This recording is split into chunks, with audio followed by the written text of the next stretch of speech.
मुख्यमंत्री भूपेश बघेल ने वर्चुअल बैठक में बस्तर संभाग के 7 जिलों कांकेर, कोंडागांव, बस्तर, बीजापुर, नारायणपुर, सुकमा और दंतेवाड़ा में कोरोना संक्रमण की वर्तमान स्थिति की समीक्षा की।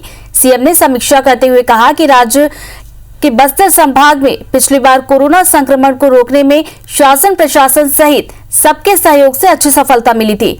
इस बार भी हम सभी बस्तर संभाग में संक्रमण की दर को 0 तक लाने का प्रयास करेंगे। मुख्यमंत्री ने कहा कि बस्तर में संक्रमण न फैले, इसके लिए जरूरी है कि बाहर से आने वाले हर व्यक्ति की जांच हो। सीएम ने कहा कि छुट्टी से लौटने वाले सीआरपीएफ और पैरामिलिट्री फोर्स के जवानों की टेस्टिंग एंट्री पॉइंट पर ही की जाए। उन्हें क्वारंटाइन और आइसोलेशन में रखने के बाद ही कैंपों में जाने की अनुमति दी जाए।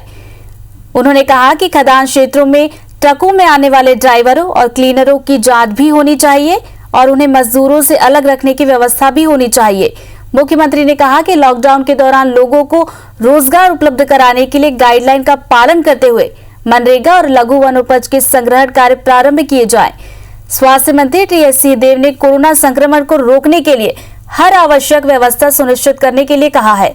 साथ ही सभी कलेक्टरों को अपने अपने जिले में बाहर गए मजदूरों और लोगों की जानकारी भी पोर्टल में प्रदर्शित करने को कहा है।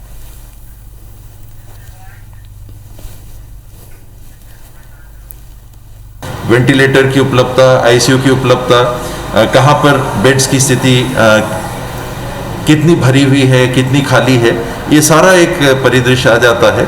कहाँ किस जिले के किस ब्लॉक में संक्रमण ज़्यादा है, ये बातें फोकस में लाने के लिए मीटिंग काम में आती है कि आप जिले की बात कर रहे हैं तो जिले में किस ब्लॉक की, तो वो ध्यान फिर जब फोकस होके काम होता है तो और कारगर तरीके से काम कर सकते हैं।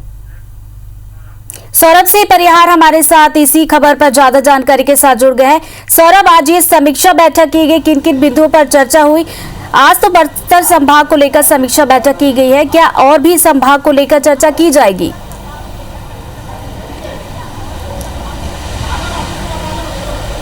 देखिए, मुख्यमंत्री भूपेश बघेल अब तक जो है आज तीसरा दिन था, कोरोना समीक्षा की बैठक कर रहे थे और 3 दिनों में उन्होंने 5 संभाग के अंतर्गत जो 28 जिले हैं उन सभी जिलों की समीक्षा कर चुके हैं। और इस दौरान मुख्यमंत्री भूपेश बघेल ने कई दिशा निर्देश जो है जिले के अधिकारियों को दिए हैं। और आज की बैठक में हमने देखा कि स्वास्थ्य मंत्री टीएस सिंहदेव और बस्तर संभाग के 7 जिलों के अंतर्गत जो अधिकारी थे, कलेक्टर और एसपी संबंधित और अन्य विभाग के जो अधिकारी थे, उन्हें साफ तौर पर निर्देश दिए गए हैं। उसमें 2-3 महत्वपूर्ण है।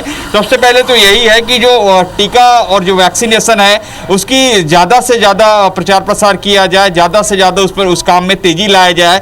दूसरा, जो सीआरपीएफ और पैरा जो मिलिट्री फोर्स है उसके जवान जो अब छुट्टी से वापस आ रहे हैं तो उसकी टेस्टिंग की जाए और टेस्टिंग के बाद जो है उनको क्वारंटाइन पे भी रखा जाए। उसके अलावा मुख्यमंत्री भूपेश बघेल ने यह भी कहा है कि जो वहाँ के आदिवासी हैं उन्हें जो है जो लघु वनोपज संबंधित जो संग्रहण के काम है वो काम को जो है कोरोना गाइडलाइन के नियमों का पालन करते हुए जो है शुरू किया जाना चाहिए ताकि लोगों की आर्थिक स्थिति जो है सुदृढ़ बनी रहे। इसी तरीके से मुख्यमंत्री भूपेश बघेल ने यह भी कहा है कि आने वाले दिनों पर जो है कोरोना के जो दर है, संक्रमण दर है, वो हमें 0% पर करना है। इसके लिए जो है सभी विभाग के अधिकारी को, कर्मचारी को, हर वर्ग के लोगों को जो है एक साथ आना होगा। इसमें ही जो है कोरोना की संक्रमण जो है बस्तर समेत पूरे छत्तीसगढ़ में 0% पर आएगी। लेकिन कहीं ना कहीं संक्रमण का जो आंकड़ा है वो काफी बढ़ता जा रहा है। रोजाना 12 से 15 हजार के बीच औसतन अगर देखें तो ये आंकड़ा आ रहा है। ऐसे में राज्य सरकार जो है अपने स्तर पर हर तरीके की तैयारियां कर रही है,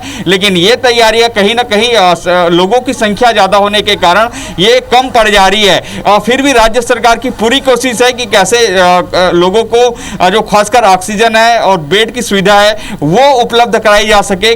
इसी तरीके से जो रेमडेसिविर इंजेक्शन है उसकी उपलब्धता पर भी मुख्यमंत्री भूपेश बघेल ने सभी कलेक्टरों को निर्देश दिए हैं। और मुख्यमंत्री ने कल जो है जब 10 जिलों के कलेक्टरों और एसपी के साथ जब बैठक किए थे तब उन्होंने साफ तौर पर कहा था कि आवश्यकता अनुसार जो है कलेक्टर भी जो है रेमडेसिविर इंजेक्शन खरीद सकते हैं। इससे साफ तौर पर समझ में आता है कि कहीं ना कहीं मुख्यमंत्री भूपेश बघेल ने कलेक्टरों को और खासकर ऐसे स्वास्थ्य विभाग को जो है ऐसे खुले निर्देश दे दिए हैं कि वो जो है कोरोना संक्रमण और उपायों के लिए जो उचित कदम है, जो उचित काम है वो कर सकते हैं। अब देखना होगा कि मुख्यमंत्री के इस निर्देश के बाद जो है आने वाले दिनों पर क्या कोरोना रोकथाम हो रहा है, जो आंकड़े हैं वो कम आ रहे हैं। लेकिन दूसरी ओर कहीं ना कहीं जो मुख्य विपक्षी पार्टी भाजपा है वो लगातार राज्य सरकार को घेर रही है। पूर्व मंत्री बृजमोहन अग्रवाल ने साफ तौर पर कहा है कि राज्य सरकार जो है आरटीपीसीआर की जांच नहीं करा रही है, जिसके कारण कहीं ना कहीं जो केवल रैपिड एंटीजन टेस्ट हैं केवल उनके ही आंकड़े आ रहे हैं। और उन्होंने मौत को लेकर भी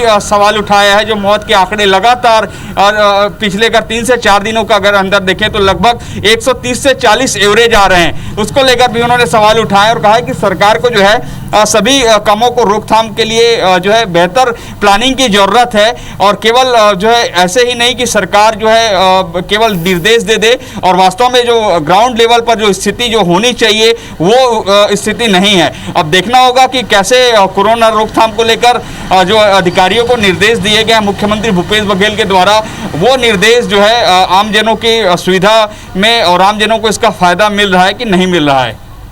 शुक्रिया सौरभ आपका हमारे साथ लाइव जुड़ने के लिए।